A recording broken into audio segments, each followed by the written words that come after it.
"Ma'am, that seat was never meant for someone like you." The words landed with the confidence of someone who had never expected to be questioned, and for a brief second the quiet luxury of the first-class cabin aboard Flight 728 from New York to San Francisco seemed to freeze in place. Champagne glasses stopped halfway to waiting hands. Laptop screens remained open but forgotten. Conversations dissolved into silence as every eye drifted toward the woman standing calmly beside seat 2A. Naomi Brooks looked nothing like the image most people inside the aircraft had already decided a powerful executive should resemble. She wore dark jeans, clean white sneakers, and a simple charcoal sweater with no designer logo anywhere in sight. Her hair rested neatly over her shoulders, and the only thing she carried was a slim leather tote and a boarding pass folded once down the middle. She did not sigh. She did not argue. She simply looked at the man already sitting comfortably in her seat. Richard Collins, dressed in a tailored navy suit with polished Italian shoes and an expensive watch glimmering beneath the cabin lights, accepted a crystal glass of sparkling water from the flight attendant as though the entire exchange had already been settled in his favor. "There must be some mistake," Naomi said quietly, extending her boarding pass toward the senior flight attendant. The woman barely glanced at it before folding her arms. "Sir is one of our priority travelers," she replied with a practiced smile directed entirely at Richard. "We've reassigned seating. You'll be much more comfortable in Economy Plus." Naomi lowered her hand without a trace of frustration. "My boarding pass still says 2A. "The system changes," the attendant answered. "Please cooperate so we can depart on time." Richard smiled without looking directly at her. "It's only a seat," he muttered loudly enough for nearby passengers to hear. "Some people should know when they're out of their league." A ripple of uneasy laughter came from 2 rows back, while several passengers exchanged uncertain glances. Across the aisle, a college student slowly lowered his headphones. An older couple stopped reading their newspapers. Near the galley, a young flight attendant named Emily Carter frowned at the passenger manifest displayed on her tablet before glancing back toward Naomi with growing confusion. She had checked the VIP list less than 15 minutes earlier. She remembered that name. She remembered that seat. But before Emily could speak, the senior attendant gently pushed her tablet downward with 2 fingers and gave her a warning look that required no words. Naomi remained perfectly still, her expression unreadable, almost peaceful, as though she had walked into a moment she had already lived 100 times before. The captain's welcome announcement echoed softly through the cabin while passengers continued boarding, unaware that every passing second was quietly building towards something none of them would ever forget. Richard crossed one leg over the other and reached for the seat controls. "Honestly," he said with a shrug, "first class has standards." Several people looked away, embarrassed by the remark, yet no one challenged him. Naomi slowly folded her boarding pass once more and slipped it into her sweater pocket. She looked around the cabin, meeting the eyes of strangers who seemed unsure whether to speak or remain silent. Then she gave the smallest nod, not to anyone else, but to herself, as if confirming a decision that had already been made long before she stepped onto this airplane. The aircraft door remained open. The engines had not yet started, and without raising her voice by even a single note, Naomi Brooks quietly waited while the entire cabin unknowingly drifted toward the most expensive mistake anyone on that flight would ever witness. Naomi Brooks did not ask a second time because she had learned years ago that truth never became stronger simply because it was repeated. She stood beside the aisle with the same quiet composure that had carried her through boardrooms, shareholder meetings, and billion-dollar negotiations where the loudest voice rarely belonged to the strongest person. To everyone around her, she appeared to be another passenger who had somehow wandered into the wrong section of the airplane. That assumption had followed her for most of her life. At 23 years old, she had walked into a commercial real estate conference wearing an inexpensive navy blazer she could barely afford. A receptionist had handed her an application for temporary catering staff before asking whether she knew where the kitchen entrance was located. Naomi had smiled, accepted the paper, and quietly attended the conference anyway. 5 years later, she purchased the office building where that conference had been held. Success had changed her bank account, her responsibilities, and the number of companies asking for her attention, but it had never completely changed the way strangers judged her before she spoke. Inside the aircraft, the senior flight attendant tapped her tablet with growing confidence, almost performing for the nearby passengers. I have already explained the situation, ma'am. We need to close the boarding door. Please collect your belongings and proceed to your reassigned seat. Naomi glanced briefly at the boarding pass still resting in her hand. Seat 2 Alpha. The lettering had not changed. Neither had the confirmation number beneath it. She placed the folded pass back into her pocket without offering it again. I understand you are trying to depart on schedule, she answered calmly. I also understand that I reserved this seat several weeks ago. Richard Collins leaned back farther into the wide leather chair and adjusted the blanket that had been placed across his lap. You are delaying everyone, he said with a satisfied smile. Some people should appreciate an upgrade instead of demanding more. A woman across the aisle frowned at the remark, but remained silent. A businessman near the window slowly removed his reading glasses, sensing that something about the situation felt deeply wrong. Emily Carter continued studying the digital passenger manifest on her tablet. Naomi Brooks. Seat 2 Alpha. Priority designation. Executive clearance. Every detail matched perfectly, yet each time Emily tried to speak, the senior attendant interrupted her with another instruction directed toward Naomi instead. Please stop questioning the seating assignment, the supervisor whispered sharply to Emily. The decision has already been made. Emily hesitated. Her training emphasized professionalism, accuracy, and respect for every passenger. None of those principles seemed to exist anymore inside the first-class cabin. Naomi noticed the young attendant's uncertainty and offered a small, reassuring smile, one that carried no resentment and no expectation of rescue. She had never believed real character appeared when everything was easy. It appeared when doing the right thing became uncomfortable. Outside the aircraft windows, the late afternoon sun reflected across the terminal glass, casting warm light through the cabin. Families settled into their seats. Flight attendants completed final safety checks. The atmosphere looked completely ordinary to anyone walking past the gate. Only the people inside understood that an invisible line had already been crossed. Naomi slowly placed her leather tote beneath the empty seat beside the aisle instead of moving toward the rear of the aircraft. She neither occupied seat 2 Alpha nor accepted another seat. She simply waited with remarkable patience, as though time itself had become her greatest ally. Richard laughed quietly under his breath, convinced the confrontation would soon end in his favor. Emily looked once more at the manifest, then at Naomi, and for the first time she began wondering whether the calmest person on the airplane might also be the most powerful. The cabin slowly divided into two groups without anyone announcing it. One group accepted what they had been told because authority often sounded convincing when delivered with confidence. The other group watched in growing discomfort, sensing that something much larger than a seating dispute was unfolding in front of them.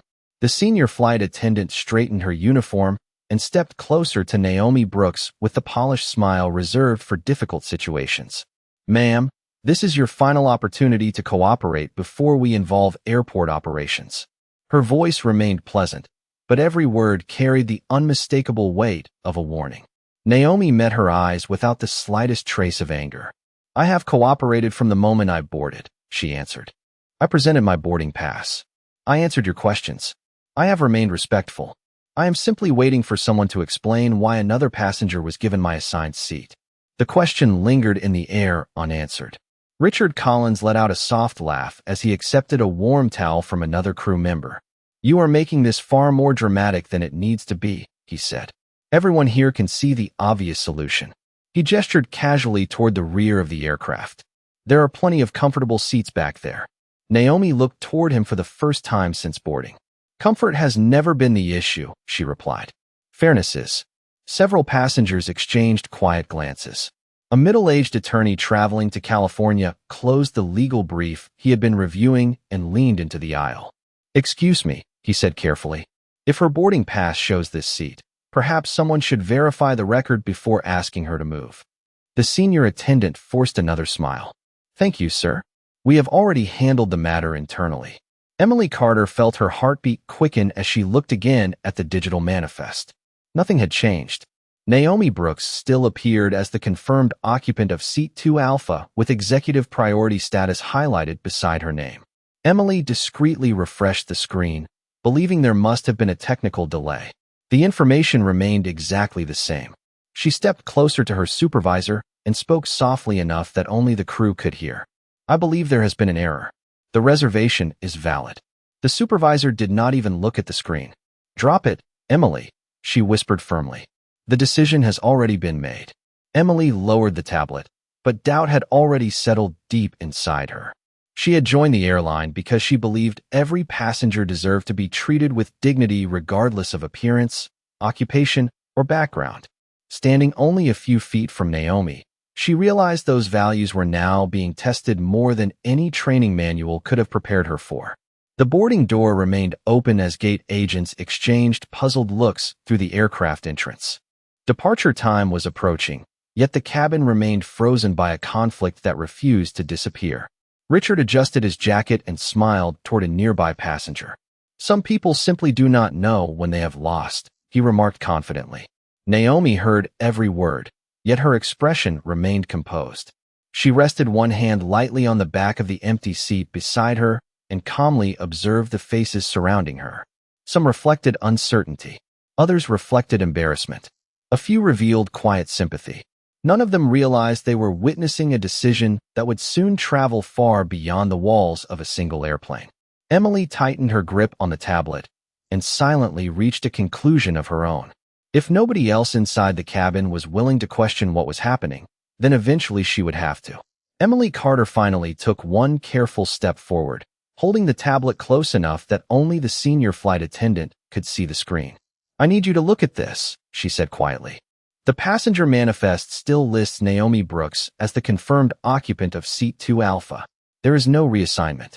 There is no upgrade request. There is no seat exchange authorized by operations. The supervisor barely glanced at the display before pushing the tablet gently back toward Emily.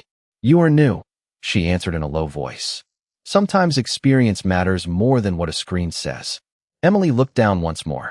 The information remained unchanged, clear, and unmistakable. She felt a knot forming in her stomach because every procedure she had studied during training required the crew to honor the boarding record unless an official system update appeared. This one never had. Naomi watched the exchange without interrupting. She could already tell exactly what was happening. Facts were quietly losing to assumptions. Across the aisle, the attorney who had spoken earlier closed his briefcase completely. Young lady, he said to Emily, are you saying her reservation is still valid? Emily hesitated for only a second before answering honestly. Yes, sir.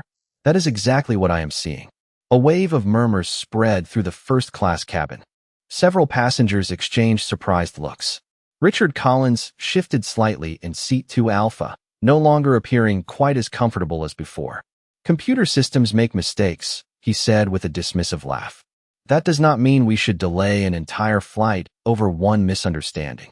Naomi turned toward him with the same calm expression she had carried since boarding. Then let the system be verified, she replied. Truth does not become less true because it is inconvenient. Her words settled over the cabin with unexpected weight. A retired school principal seated in the second row slowly removed her glasses. That sounds perfectly reasonable to me, she said. Why is no one willing to verify the reservation? The senior flight attendant answered before anyone else could speak. We are following company procedures. Emily knew that statement was not accurate. She knew because she had memorized those procedures only months earlier. Verification always came before reassignment. Documentation always came before removal. Respect always came before assumption. None of those steps had happened. The boarding clock continued counting down as gate agents waited outside for final clearance to close the aircraft door. Inside, the atmosphere no longer felt like the beginning of an ordinary business flight. It felt like every quiet decision made over the last several minutes was being carefully measured by dozens of strangers who had stopped pretending not to notice. Emily looked at Naomi again and saw something she had not expected. There was no fear. There was no desperation. There was only patience, the kind that belonged to someone completely certain that time would eventually expose the truth without needing anger to force it. That realization unsettled Emily even more than the manifest itself. People who were bluffing usually became louder. Naomi had only become calmer. The young attendant straightened her shoulders and spoke clearly enough for everyone nearby to hear. I respectfully believe we should pause boarding for 2 minutes and verify the passenger record before asking anyone to surrender a confirmed seat. Silence filled the cabin. Even Richard stopped speaking. The supervisor stared at Emily in disbelief, realizing that the youngest member of the crew had just questioned a decision in front of an entire first-class cabin. Naomi offered Emily a small, grateful nod, not because the situation had been resolved, but because someone had finally chosen integrity over convenience, and that single decision quietly changed the direction of everything that would happen next. The senior flight attendant inhaled slowly, her smile disappearing for the first time since Naomi Brooks had stepped onto the aircraft.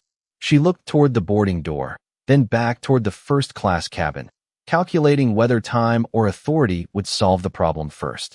Finally, she extended her hand toward Naomi. "I need your boarding pass again," she said. "Until we complete an internal review, I will be holding it." Naomi studied the outstretched hand for a quiet moment before removing the folded pass from her sweater pocket. She placed it into the attendant's hand without resistance, watching as it disappeared into the tablet case. Richard Collins leaned comfortably against the wide leather seat and folded his arms with obvious satisfaction.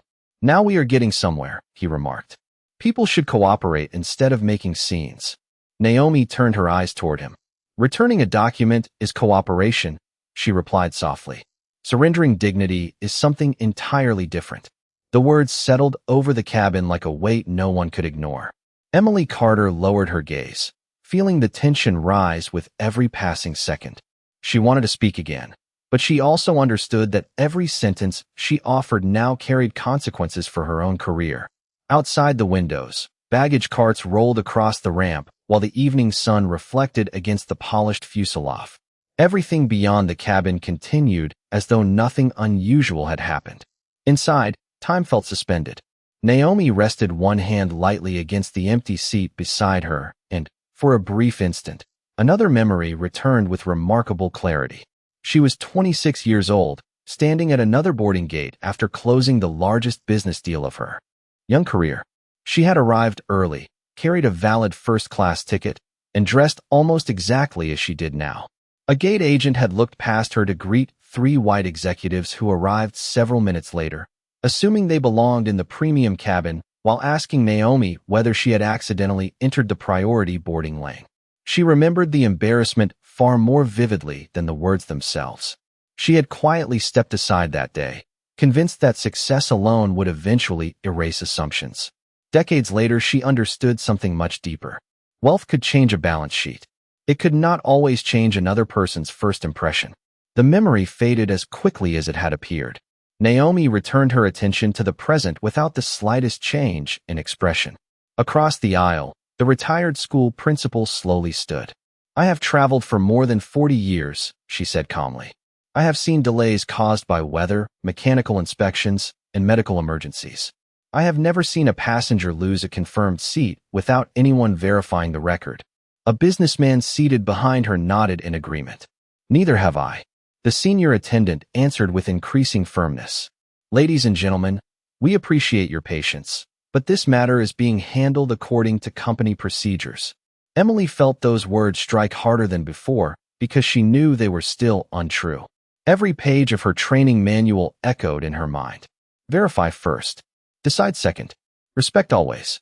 Naomi remained perfectly composed, almost impossibly calm, while the people around her grew more unsettled by the minute. She did not ask for sympathy. She did not ask anyone to defend her. She simply waited, allowing every assumption, every careless remark, and every ignored fact to gather quietly inside the cabin. Somewhere deep inside, she already knew that the next decision would determine far more than where one passenger spent the next 6 hours. It would determine who inside this airplane truly understood the meaning of integrity when nobody believed they were being tested. The silence inside the cabin no longer felt accidental.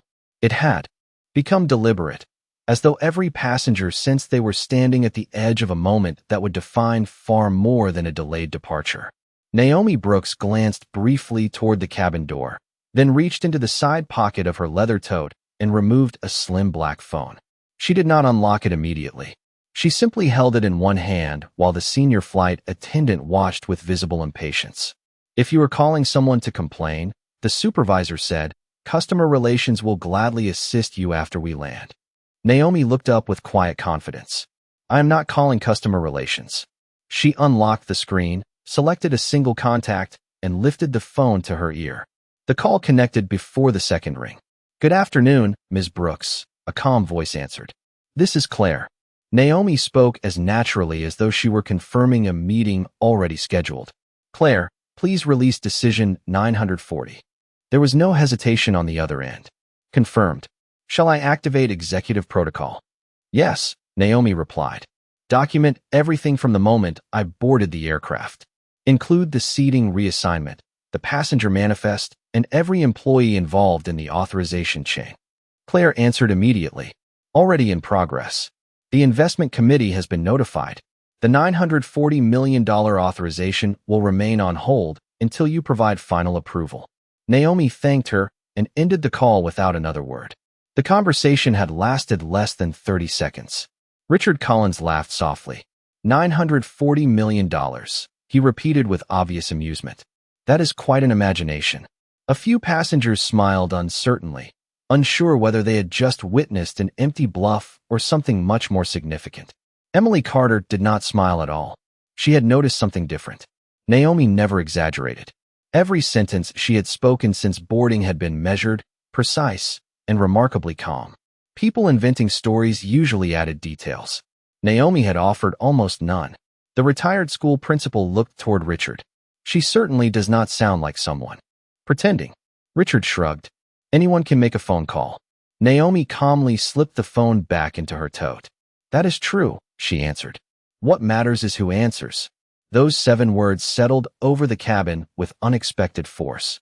Even the senior flight attendant hesitated before speaking again. Outside the aircraft, a ground operations vehicle unexpectedly stopped beside the jet bridge. 2 airport supervisors stepped out carrying tablets while looking toward the gate entrance instead of continuing across the ramp. Inside the cabin, the captain paused midway through his pre-departure checklist after receiving a notification on the cockpit display. He frowned slightly before reaching for the interphone. The lead gate agent outside also looked down at a device that had suddenly begun receiving multiple priority messages in rapid succession. Emily noticed the unusual activity through the open aircraft door and felt the first unmistakable sign that Naomi's brief conversation had already reached beyond the walls of the airplane. Richard remained convinced nothing had changed. Coincidences happen, he said confidently. Naomi offered no response. She simply folded her hands in front of her and waited with the same extraordinary patience she had shown from the beginning. Somewhere beyond the cabin, unseen decisions had already begun moving through offices, executive inboxes, and corporate conference rooms. Nobody aboard the aircraft understood exactly what decision 940 meant. They only knew that after one quiet phone call, the ordinary rhythm of the airport had started to shift, and for the first time since boarding, the people who believed they controlled the situation no longer looked completely certain. The chime from the cockpit interphone broke the silence before anyone else spoke. The captain listened for several seconds without saying a word, then slowly lowered the receiver and looked toward the open cabin door. His expression had changed. It was no longer the confident look of a crew preparing for departure. It was the careful expression of someone who had just received information that made every previous assumption uncertain. The senior flight attendant noticed immediately. "Captain, is everything all right?" she asked. He did not answer her question. Instead, he walked into the first-class cabin and looked directly at Naomi Brooks. "Ma'am," he said respectfully, "may I have a brief conversation with you?" Richard Collins laughed under his breath. "Here comes customer relations," he whispered to the passenger beside him. Naomi remained exactly where she was. "You may speak openly," she replied. "Everyone here has already witnessed enough to understand the conversation." Before the captain could continue, his company phone vibrated again. He glanced at the screen, and the color slowly faded from his face. The caller identification displayed the office of the airline's chief executive officer. He answered immediately. "Yes, sir." The cabin became so quiet that several nearby passengers could hear only fragments of the conversation. "Yes, she is still on board." "No, sir. I understand completely." "Yes, sir, immediately." The captain ended the call without another word and took a slow breath before turning toward the senior flight attendant. "Return her boarding pass," he said calmly. She stared at him in confusion. "Captain, we were following procedure." "Return her boarding pass," he repeated. Emily Carter watched as the supervisor reluctantly opened her tablet case and removed the folded document she had taken only minutes earlier. Naomi accepted it with the same composed expression she had worn since boarding, never reaching for it impatiently and never showing even the smallest trace of triumph. Richard shifted uneasily in seat 2 Alpha. "What exactly is happening?" he asked. No one answered him. Another notification echoed through the captain's phone, followed almost instantly by the supervisor's company tablet. Emily's device vibrated next. Across the airport, executive communications had begun arriving simultaneously. The message carried the highest internal priority level. All passenger seating decisions involving Flight 728 were frozen pending executive review. A second message appeared only seconds later. Executive investment session temporarily suspended. Estimated value, $940 million. Authorization awaiting final approval from Naomi Brooks. Emily read the name twice before looking up at the woman standing only a few feet away. Suddenly, every quiet word, every measured response, and every patient moment made perfect sense. The retired school principal slowly whispered, "She is the investor." The attorney beside her nodded almost instinctively. "Not just an investor," he replied. "Someone the airline cannot afford to ignore." Richard's confidence disappeared with astonishing speed. He looked toward Naomi, then toward the captain, searching for someone to dismiss the notifications as a mistake. Nobody did. The captain finally faced the entire cabin. "Ladies and gentlemen," he said carefully, "there has been a serious error regarding this passenger's treatment and seating assignment. We are addressing it immediately." No applause followed. No one celebrated.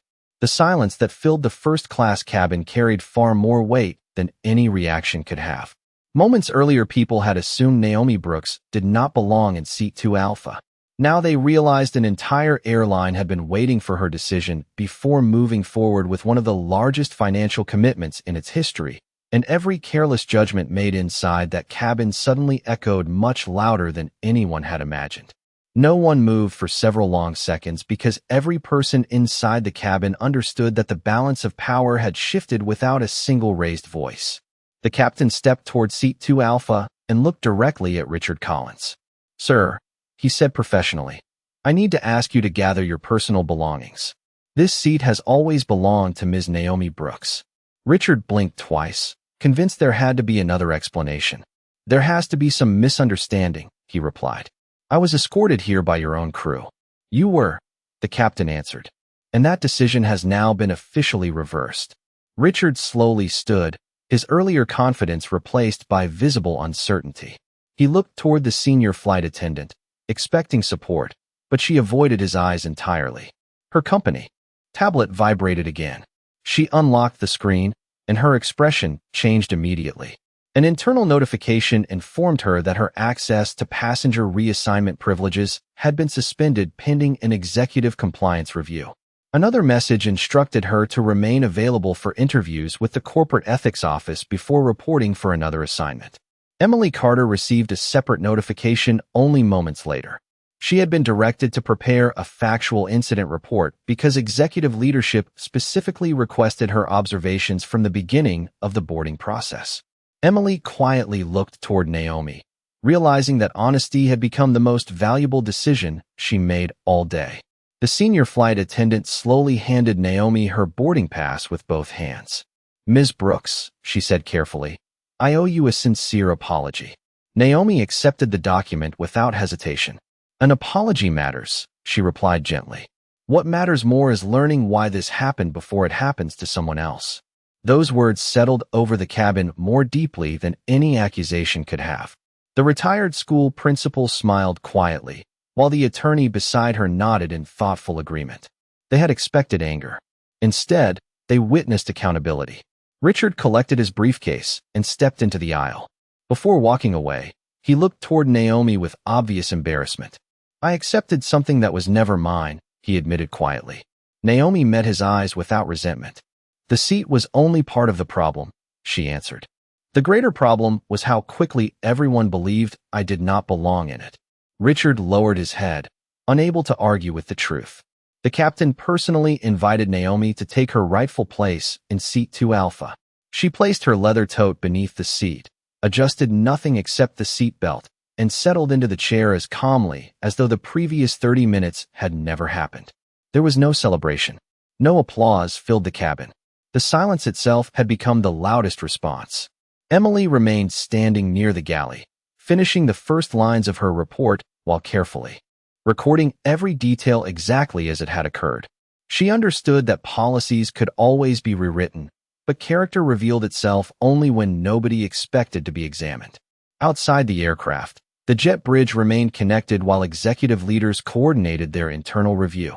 Inside, every crew member now performed each task with unusual care, aware that ordinary routines were suddenly being observed through a very different lens.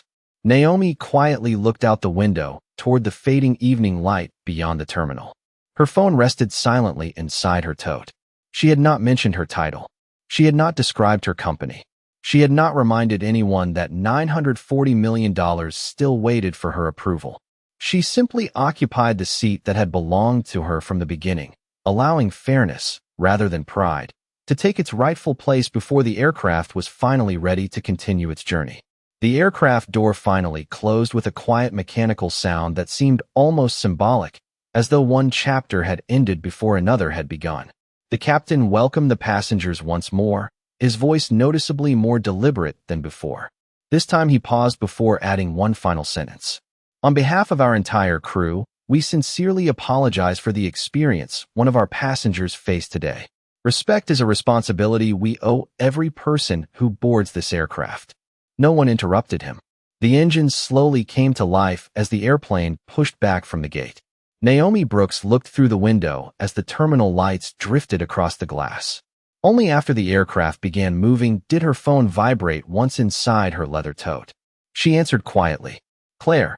The familiar voice responded immediately. "Everything is ready. The investment committee is waiting for your decision. We will proceed only with your authorization." Naomi remained silent for a brief moment, reflecting not on the financial reports waiting for her approval, but on the faces she had encountered during the last hour. She remembered Emily choosing honesty over comfort. She remembered strangers who questioned what they believed was unfair, even before they knew who she was. She also remembered how quickly assumptions had replaced facts simply because of appearance. "Release the investment," Naomi finally said. "But add one condition." Claire waited. "I want a comprehensive review of passenger treatment, bias awareness training for leadership, and measurable accountability across every customer-facing department.